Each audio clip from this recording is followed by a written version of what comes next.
Hi everyone, I'm Celeste. Welcome to my YouTube channel. I've just been listening to some lovely carols and tales from the new CD by Loreena McKennitt and Company. And I was fortunate enough to recently go up to Canada and actually hear Loreena McKennitt in concert live, which was really wonderful.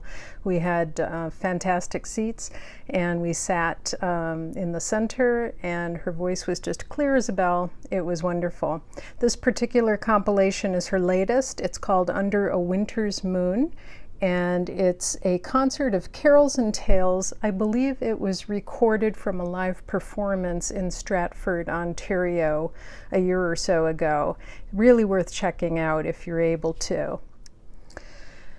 Well, at this time of the year, as we head into the shorter, darker days of December, often make me think of turning inward and the solstice. And so today I'm popping on to give you some recommendations and share some of the books that I've been reading and that are on my TBR list as well. I know that this time of the year for many is a time for looking inward, for healing, for repair. I know that it's also a time for sensing our own personal power and coming into new mastery.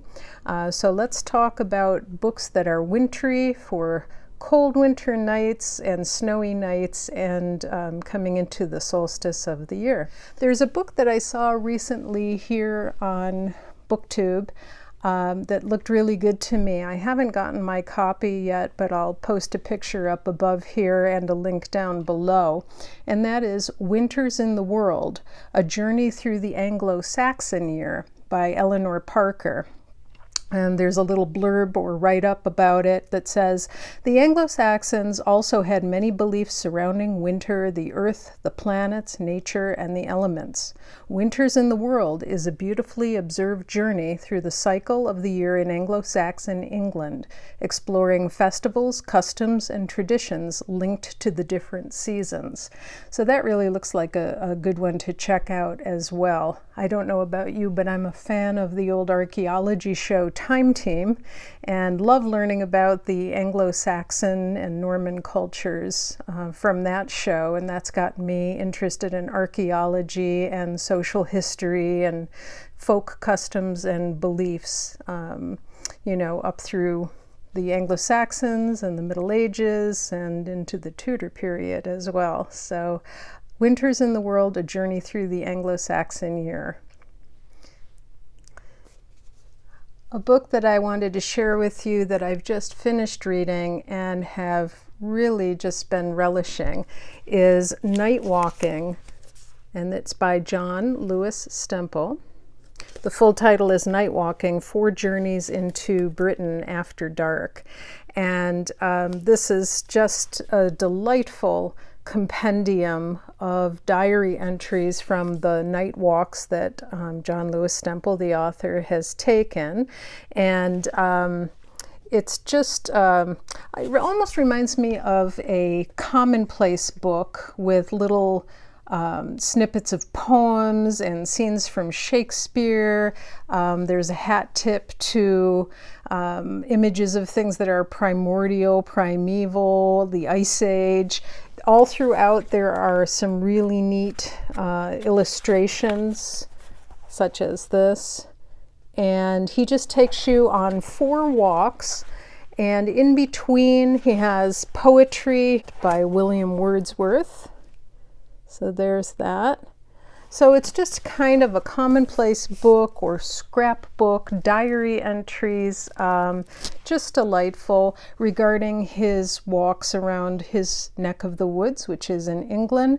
I understand that he's a farmer. He farms cattle, sheep, pigs, and poultry. And he comes across not so much as someone who is primarily a writer who, you know, gives writers workshops and signs his books, although I'm sure he does those things, of course. But he comes across primarily as a secular writer, as a farmer, farmer, as the average guy walking around, taking his dog for a stroll after dinner, for example. There's one scene in here where he's still wearing his daytime farming working clothes and smelling rather ripe and wondering if the animals in the woods are going to be able to scent him out as well. And he really evokes through really stunning narrative prose the nocturnal badgers, foxes, toads, bats, the crunching of snow and leaves, the wafting and sifting, slipping sounds of the familiar, but now it seems a bit spectral at night. He describes the knobbiness of tree trunks that he's trying to grasp onto when he can't see in the dark. In a sense, he reminds me of a sort of secular figure, but very poetic, along the lines of someone like a John Clare, perhaps.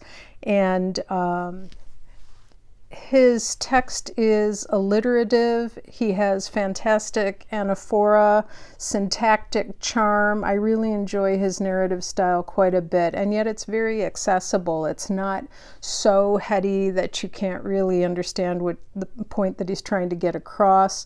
And I'm also really anticipating reading some of his other works. He's won the Wainwright Prize, and there's one that he wrote called Where Poppies Blow, and it's about the effect of nature on soldiers in World War I, which looks really good to me as well.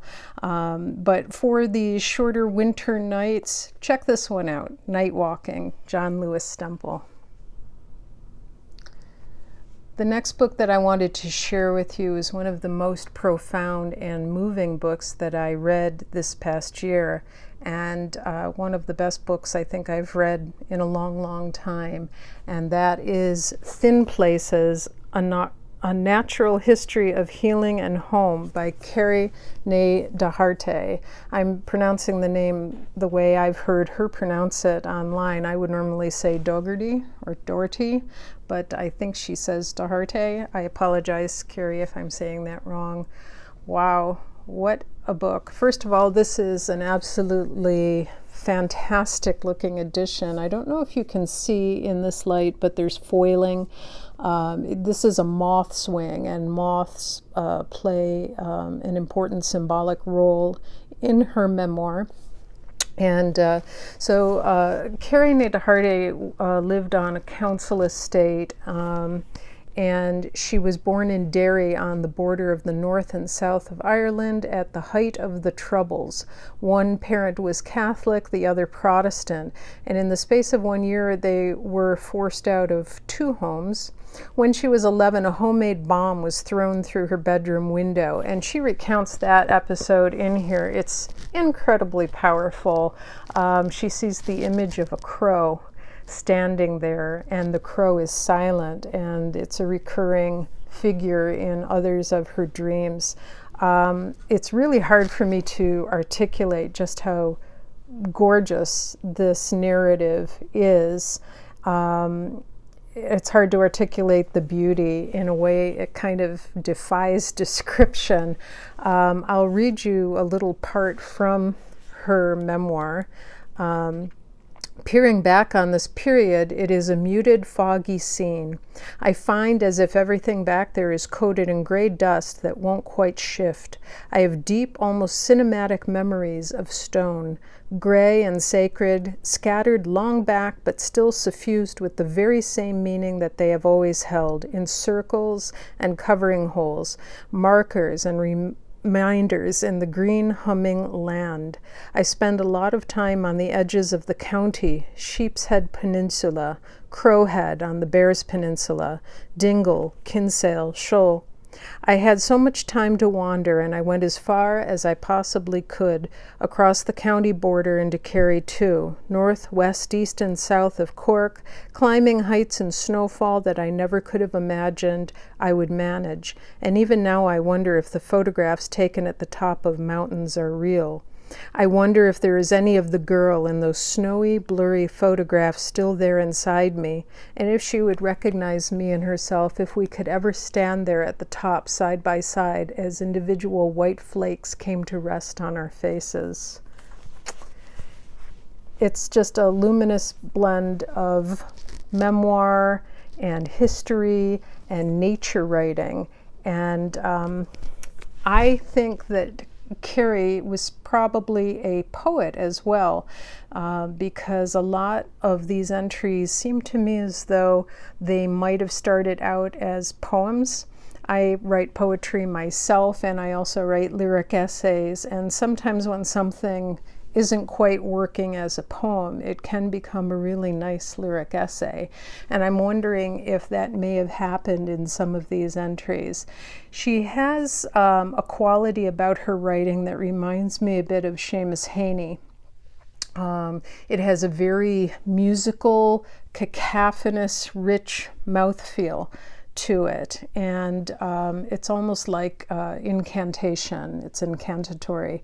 And if there were one book I would recommend you buy this year, in addition to the John Lewis Stempel, I would say get Thin Places by Kerri Dochartaigh. It's fabulous. There are also several poetry collections that are very worthwhile to take a look at during the solstice season and throughout the winter in general. And one of them is called To the Moon, and it is a book that's edited by Carol Ann Duffy, and it's an anthology of lunar poems. It sounds really great. Carol Ann Duffy is a poet herself, and she's put together a really interesting looking collection all about poems dealing with that which is lunar. The review says, To the Moon shows what it is to be human, to love, to lose, to dream, and to hope. The poems it contains give us a real and profound sense of our time on this planet.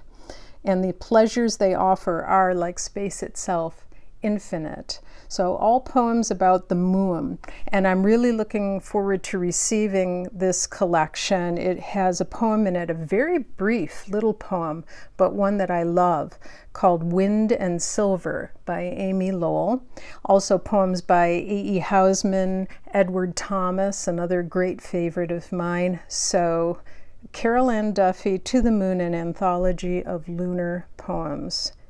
And then another book of poetry that's great for this time of year is A Poem for Every Winter Day. This is edited by Allie Esiri.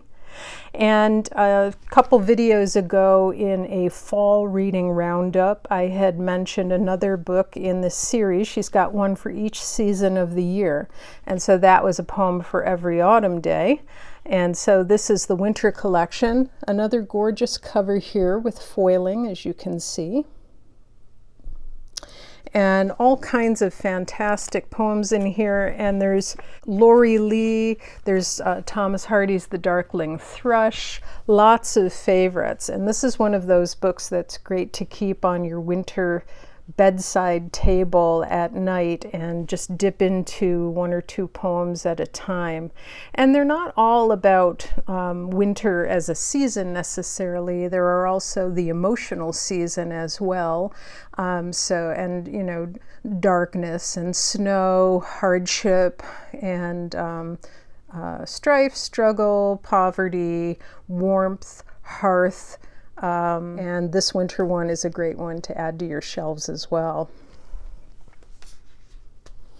And while we're on the subject of poetry, I mentioned this in another video as well for the dark days ahead, but I'll just mention it briefly here. A nature poem for every night of the year, and this is edited by Jane McMorland Hunter. And this is another fantastic volume giving you all kinds of wonderful poems about the night and contemplative subjects, and everything from, again, Edward Thomas's Edelstrapp, which I love, to William Blake's To Winter. And this is another one that I keep on my bedside table and often visit. It's like an old friend. And isn't this cover just gorgeous? I know I say that about every book I hold up, but this one really is just beautiful. They've really outdone themselves on these. And this is from Batsford Publishing. So they've done a stupendous job. So check this one out as well.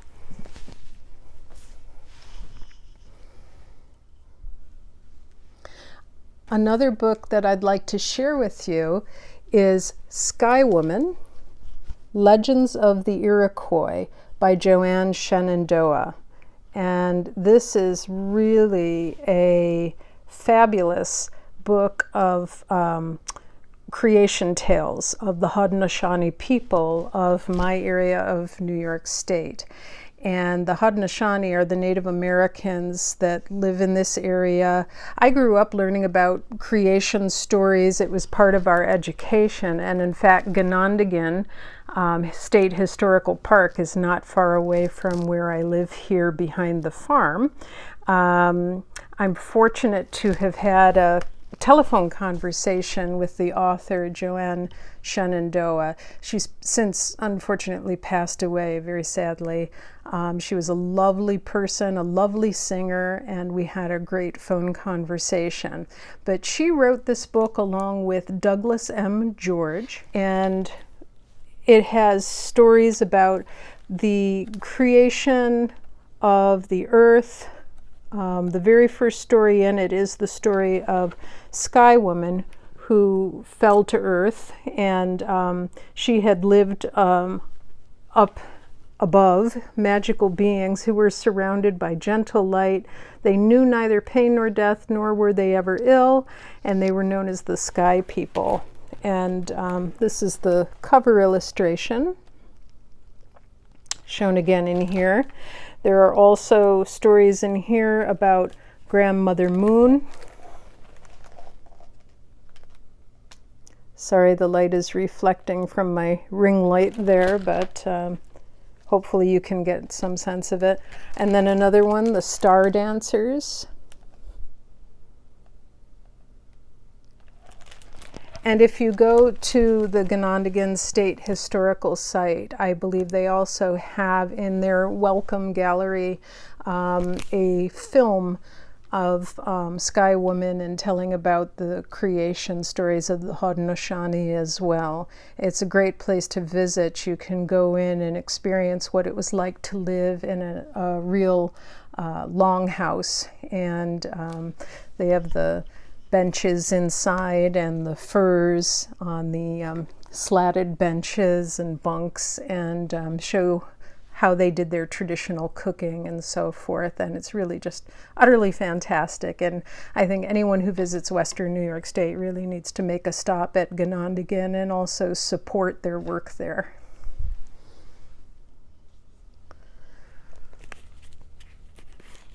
Another traditional story of the Athabascan people is Two Old Women, an Alaska legend of betrayal, courage, and survival by Velma Wallis. A lot of the books I'm holding up for you today are actually library copies because I've lent all of mine out to people, so I'm making do here. But this is definitely one that you want to own, and I do have my own copy of this that a friend has borrowed. Two Old Women, Velma Wallis. Let me just read you a little bit about Velma Wallis, and this is Velma here. She's the woman at the top up there. And she was one of a family of 13 children born in the rich fur-trapping country of Fort Yukon, Alaska.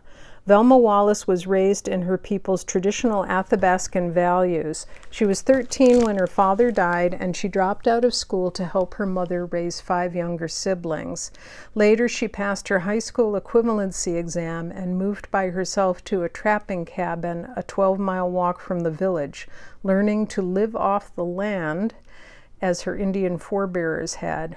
She had a yen to write, and when she was 33, she wrote her first book in a simple yet polished style, not only rejuvenating a tradition, but giving her two old women a new life of their own. And this is a story that she had heard from her mother, and so she wanted to write it down. And it includes some lovely, simple black and white drawings as well.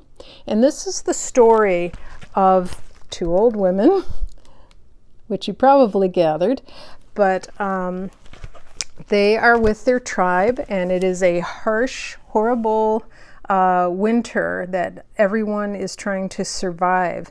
The chief finally decides that their people need to move on to a new geographical location, and they decide very painfully that they must leave the two elder women there and sort of abandon them because they are so elderly, they believe they're frail, and they don't think they're going to make the journey, and there's not enough food to feed them. And so they leave them behind, basically abandoning them, and they walk away from them, including the daughter and another relative. They leave them sitting in the snow and move on to a new location. And the two women, whose names translate to Star and Chickadee, are mourning, and they're sure they're going to die, and they don't know what to do. And so for a while they just sit there, and then they decide to go on. And this is the story of what they do and where they go and how they try to survive in the wilderness, just the two of them.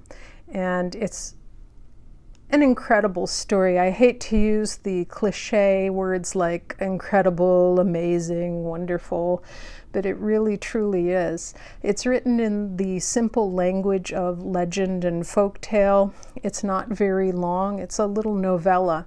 It won't take you long to read. You can probably finish it in 1 or 2 sittings.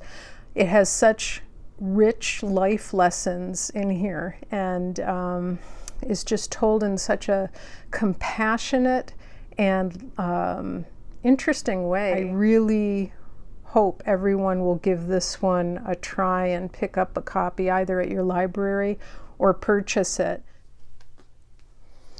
A novel that I recently finished reading on a totally different note is The Glovemaker by Ann Weisgarber.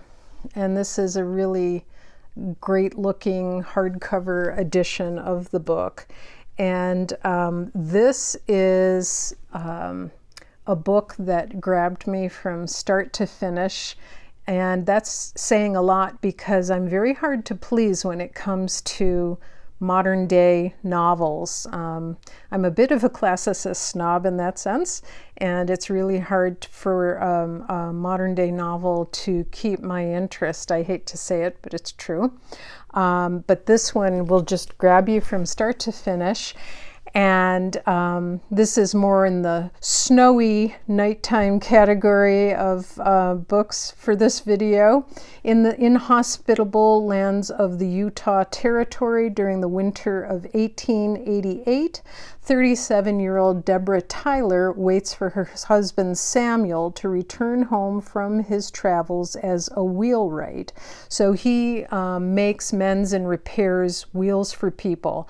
And he usually leaves Deborah to tend their orchards in, I think, September, and normally comes home around the beginning of December. Well, this year he does not show up. He's missing.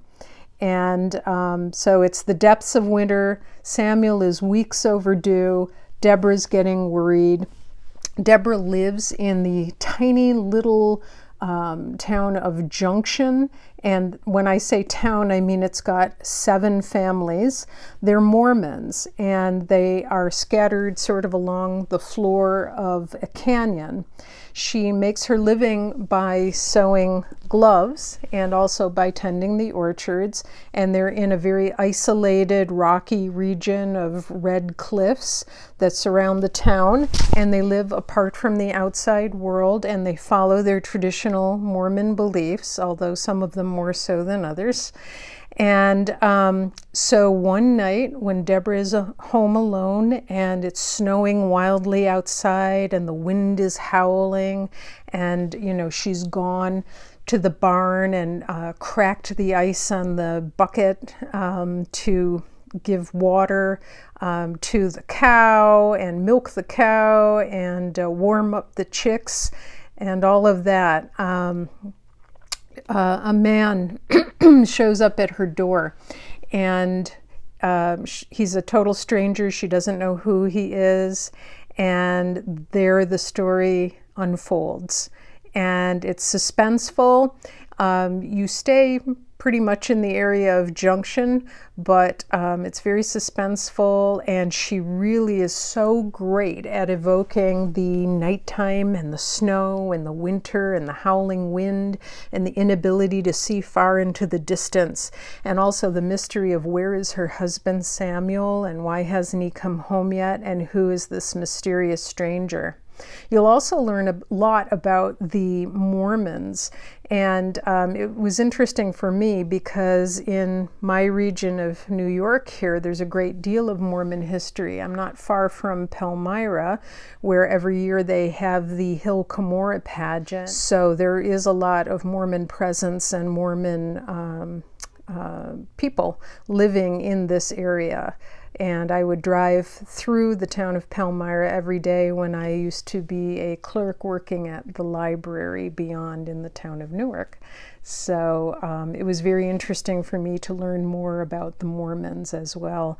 And this taking place in 1888, great historical fiction. And again, I recommend this one highly. Very entertaining read and interesting as well.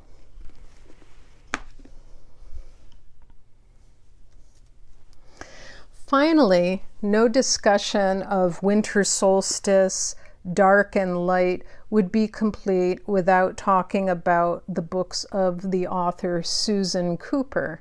Susan Cooper has written a lovely children's book called The Shortest Day, and that's a picture book with absolutely fabulous illustrations that talks about the coming solstice and how we lose the light and then regain it. And of course, her classic novel for children of all ages is The Dark is Rising. And this is a book that's memorable to me from when I was a bit younger.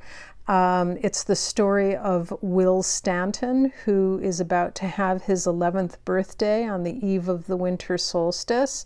And Will is about to make the shocking discovery that he is the last person to be born with the power of the old ones, and as a guardian of the light, he must begin a dangerous journey to vanquish the terrifyingly evil magic of the dark.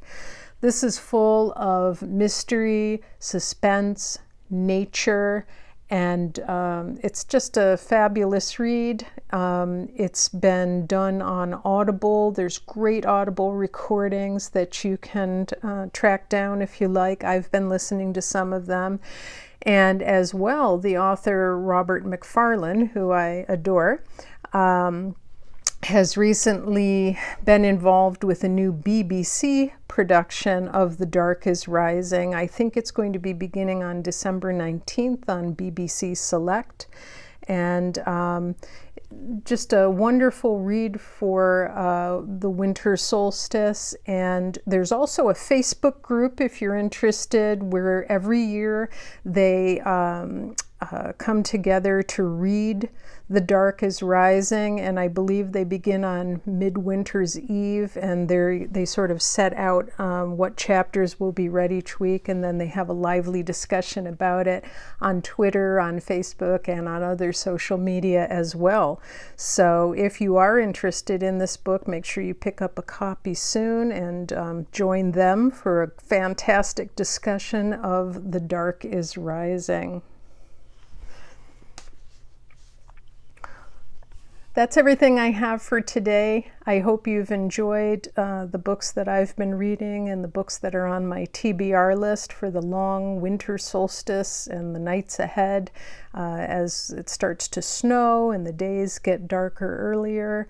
What are you reading? Let me know in the comments below, and if you have any other suggestions on this theme, I'd love to hear them. Also, what music you're listening to, because music is a great accompaniment to reading. And thank you for joining me today. I'll see you again soon. Bye-bye.